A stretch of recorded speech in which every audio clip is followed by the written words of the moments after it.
One, two, one, two. This is Dominic and Mary for We the Students Television Edutainment.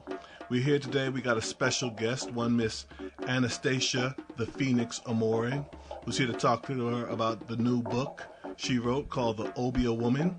Hello, Anastasia Armourer. How are you? I'm fine, thank you. Okay, tell us a little bit about your creative background and your new book, The Obeah Woman. Well, from a child, I've been very creative. I used to draw on any blank paper that I find, and I was always singing. I would be singing in choirs and stuff like that, from the time I was a child. And as I grew up, my family saw the things that I was doing on paper, and they started buying me paints so that I could paint pictures. Right. And I have done that all my life. So, The Obeah Woman by Anastasia the Phoenix Armourer. Chapter 1. Trinidad and Tobago lie at the northeastern corner of Venezuela, from which it is separated by the Gulf of Paria. It is the most southerly link of that beautiful chain of islands, which form a curved line starting at the top of the Florida Peninsula to the mouth of the Orinoco River called the West Indies. The island of Trinidad is rectangular in shape. It is 50 miles long and 37 miles wide, with a surface area of 1,863 square miles. The highest range of mountains, in the north, crosses the width of the island from Galena Point to Dragon's Mouth. The only two clearly marked breaks in the hills are Tucker Valley and Diego Martin Valley. It is in Diego Martin Valley that Mother Dora, the Obeah Woman, lives. She is like a mother to all the people in Simeon Village, for she brought 99% of them into this world. She cares for them with her healing herbs, and she is there for them in times of trouble. No one knows how old Mother Dora is. To look at her, one would say she is in her late 50s. She stands about 5 foot 6 inches and weighs 160 pounds. Her head is tied up in a bright red and white floral head wrap, which is the same pattern as her dress. She pulls her black shawl about her shoulders, and takes her medicine basket in her hand. It is the dry season, and the trade winds are blowing through the trees as she steps out of her house. The smell of her garden always brings a smile to her face. She walks around to the back of her house, quickly picking a few fresh herbs for her basket. Now she is ready and it is time. She places her basket on her head and walks briskly along the path that leads to Simeon Village. As she walks, the wind swirls about her, kissing her cheeks and tugging at her skirts like an impatient lover. She smiles and sang a love song to the Great Spirit in the wind. The dirt road turns sharply to the right. She walked quickly as she approached the house of Shanka, a Portuguese man whose wife was in her 8th month of pregnancy. It was after midnight, and all the lights in the house were on. She could hear the cries of Shanka's wife, Gloria, in pain. She heard Shanka's mother-in-law saying, "Shanka, you've got to get Mother Dora. She will know what to do. It's all too soon. You have 4 more weeks yet." Mother Dora stood outside the door. It swung open and the tall man stared into her smiling face with deep astonishment. She walked forward and touched his shoulder. "It will be all right," she said, as she walked past him into the house. "Hot coals," she commanded to Shanka's mother-in-law, Edna, who leaped to her feet and ran outside to the still shouldering fire pit. She put some of the coals into a flat pan and brought them to Mother Dora. The house had 2 bedrooms, a living room and a kitchen. Mother Dora put incense on the hot coals. Soon, the whole house was full of smoke. Then she started to sing as she opened all the windows and doors of the house. She then took a white bottle from her basket and poured its contents in a wooden bowl. Finally, she sprinkled the house and everyone in it with a bundle of fresh herbs. Shanka sat on his living room sofa, holding his 2 sons. Jesse, the oldest, was 6. Martin was 2. Edna sat on the bed, trying to comfort her daughter. "It's all right, girl. Mother Dora is here." Somehow, she knew to come just now. She wet her daughter's forehead with a damp cloth. Dora took a small black bottle from her basket. She held it firmly as she walked over to the southwest corner of the bedroom. She stood facing the corner as though standing in front of a person. "You get out from here right now," she commanded in a low, hard voice, as cold as water in a cellar. "I know Kokaka sent you and I know why, but you ain't going to succeed here tonight. So get out. Get out now. I say go." She walked around the room sprinkling the content of the bottle on some invisible person. Then she closed all the windows and doors and started singing again as she put the contents of the black bottle on the doors and windows. Next, she anointed the foreheads of every person in the house with blessed oil. "Now, we must stop these labor pains." She poured the content of a blue bottle into a clay mug and handed it to Edna. "She got to drink all this." Edna took the mug and fed the drink to Gloria, who was still crying out from her pains. Dora placed 2 lighted white candles on the floor on each side of the bed, and then she placed 1 lighted blue candle at the foot of the bed. Then she placed the pan of hot coals next to the candle, and burned the fresh herbs on them. The smoke perfumed the air as Dora sat up in front of the candle, singing, with her medicine basket next to her on the floor. She looked at Gloria on the bed, whose cries became a low moan, showing that the pain was subsiding. Edna was wiping her daughter's forehead when a loud bang from someone, or something, hit the roof of the house. Shanka ran into the bedroom, a look of horror on his face. Edna and Gloria clung to each other in terror.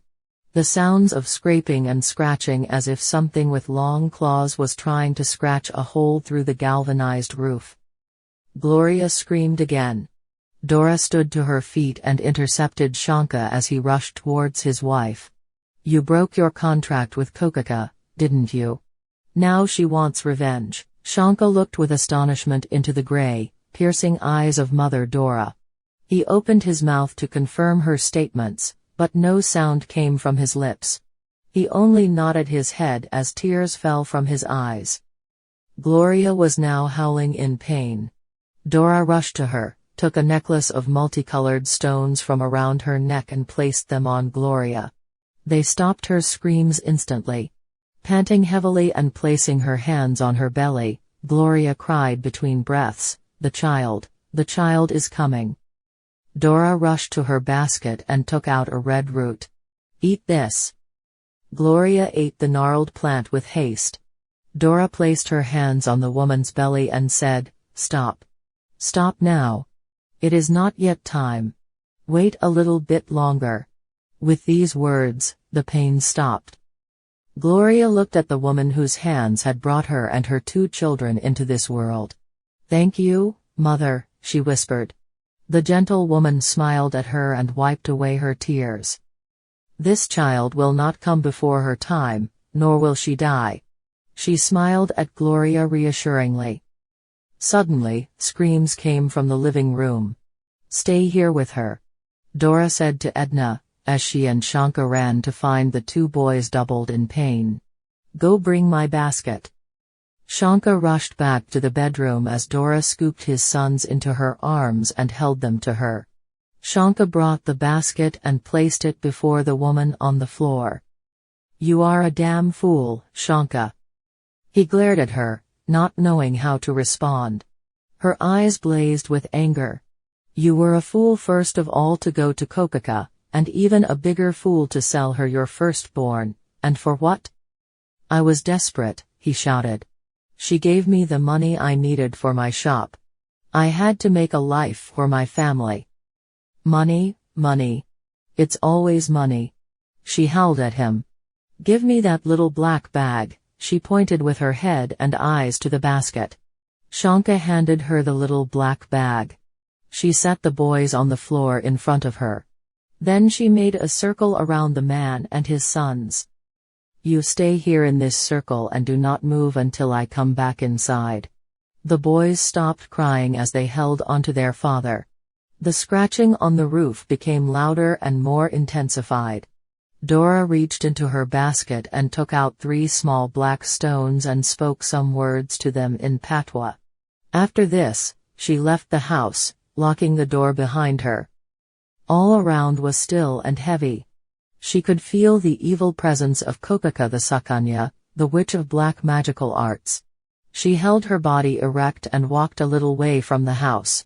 Standing straight and still, she turned and looked at the rooftop. In the light of the moon she saw her. It was Lilith, a horrible winged demon with sharp claws on her feet. She was scratching at the tin plates of the roof, moving in a circle, in a horrible rage. Dora opened her hand. One of the stones rose out of her hand and flew towards the demon. The stone turned into a blaze of fire as it flew through the dark. The horrible form was struck under her right wing and she let out a great screech.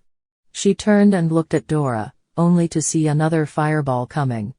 The ball hit the demon square on the back as it tried to avoid the attack. It ripped off a piece of roofing, howling in agony.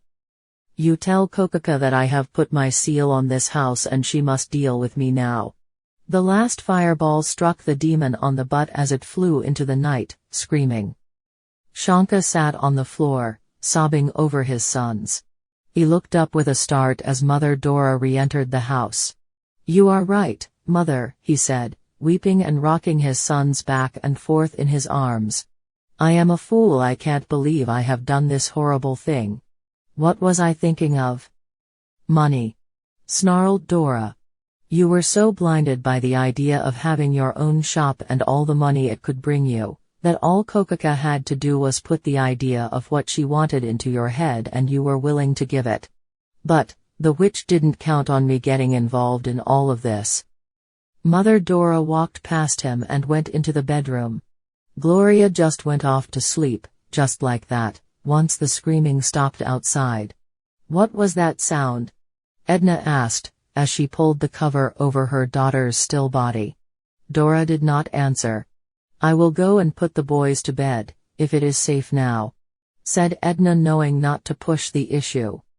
"Send Shanka in here," Dora said sternly. When the man stumbled into the room, Dora was gathering her things. "Look at her," Dora said to him, as she pulled him to the bed. "She is a beautiful black woman and she loves you very much. Now you are basically a good man, Shanka, and you have a beautiful family. Now, because of your stupidity, you almost lost them all tonight. Just remember this, young man. If you ever do something his asinine ever again, believe me, you're going to deal with it yourself." Dora then sat with Gloria for a few hours to make sure she was all right. She then left Shanka's house. She took 4 small stones from her basket, spoke to them and buried them in the ground at the 4 corners of the house. Then placing her basket on her head she set out down the path for home. The sky was purple in the east, and a few of the stars could still be seen in the west, as the dawn of a new day greeted the valley. The air was cold and chill, and she pulled her black shawl around her as she walked briskly along the dirt road. She knew that her lifelong enemy, Kokaka, now had one more reason to hate her. Mother Dora would have to battle the evil Sakanya again, and soon. The fragrant smell of her garden greeted her, and the dew on the rose bushes lining the path to her house looked like diamonds in the first dawn light. She smiles as she walks by them into her house.